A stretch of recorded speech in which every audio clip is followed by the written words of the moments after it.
एक छोटा सा जंगल था।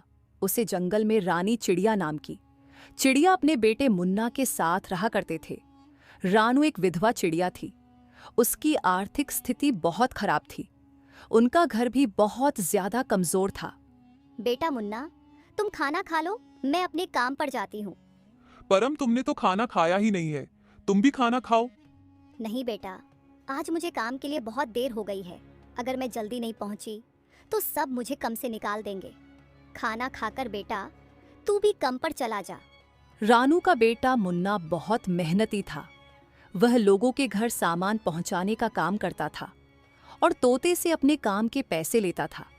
वह भले ही बहुत गरीब थे, लेकिन वह बहुत हंसी खुशी रहा करते थे। शाम हो जाती है। रानू काम खत्म करके घर वापस आ जाती है। मैंने तुम्हारे आने से पहले ही पूरे घर को साफ कर दिया है और आपके लिए खाना भी बना लिया है। अरे बेटा, तुम तो बहुत ही तेज हो। तुम काम करने के बाद भी इतना सब कुछ कर लेते हो। मैं आज बहुत खुश हूँ क्योंकि मुझे तुम जैसा बेटा मिला। मुन्ना अपनी माँ की बहुत मदद किया करता था। सब कुछ अच्छा चल रहा था, पर अचानक बरसात का मौसम आ जाता है और रानू के घर में बरसात का पानी आने लगता है। अरे माँ, अपने घर में तो पानी आ रहा है। अब हम क्या करें? बेटा तुम फिक्र ना करो, मैं हूँ ना। जहाँ जहाँ पानी गिर रहा है वहाँ वहाँ कोई बर्तन रख दो और एक तरफ खड़े हो जाओ। मुन्ना वहाँ बर्तन रख देता है और एक तरफ खड़े हो जाते हैं। माँ, अगर तेज बारिश होती रही तो हमारा घर टूट जाएगा। अब हम क्या करें?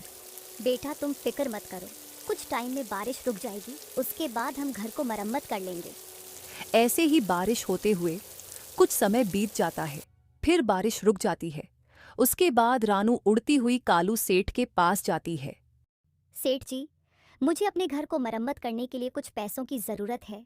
मेरे बेटे के पैसे मिलते ही मैं आपके पैसे लौटा दूंगी। अगर आपकी बार बार बारिश आई तो हमारा घर टूट जाएगा। चिड़िया बहन, मैं तुमको पैसे 5 या 6 दिन के बाद ही दे पाऊंगा, क्योंकि अभी मेरे पास पैसे नहीं है। 1 हफ्ते के बाद आकर तुम मुझसे पैसे ले जाना। चिड़िया हाँ कहकर वहां से आ जाती है।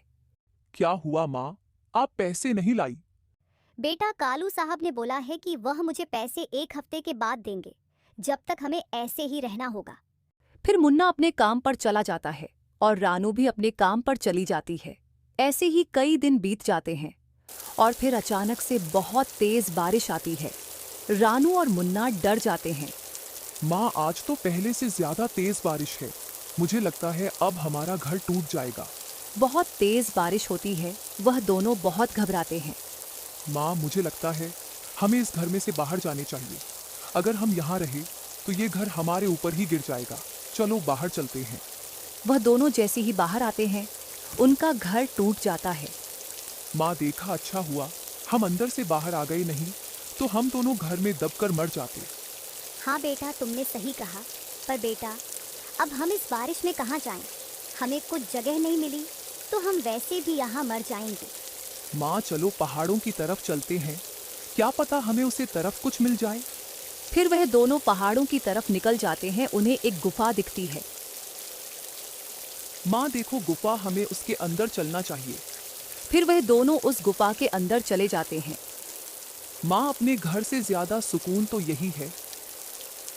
फिर वह दोनों वहीं सो जाते हैं। सुबह होती है, बारिश रुक जाती है। उस दिन कालो रानू को पैसे दे देता है और मुन्ना को भी उसके पैसे मिल जाते हैं। फिर वह दोनों अपने लिए एक बड़ा सा घर बनाते हैं और उसे घर में आराम से रहने लग जाते हैं। उसके बाद मुन्ना कालू के पैसे भी लौटा देता है और अपने घर आराम से रहने लग जाता है। प्यारे दोस्तों, हम कितनी भी मजबूरी में हो, लेकिन हमें कभी हिम्मत नहीं हारनी चाहिए और हमेशा मजबूरी का डटकर सामना करना चाहिए। प्यारे दोस्तों, इस कहानी को लाइक, कमेंट और चैनल को सब्सक्राइब करना बिल्कुल ना भूलें। Thank you.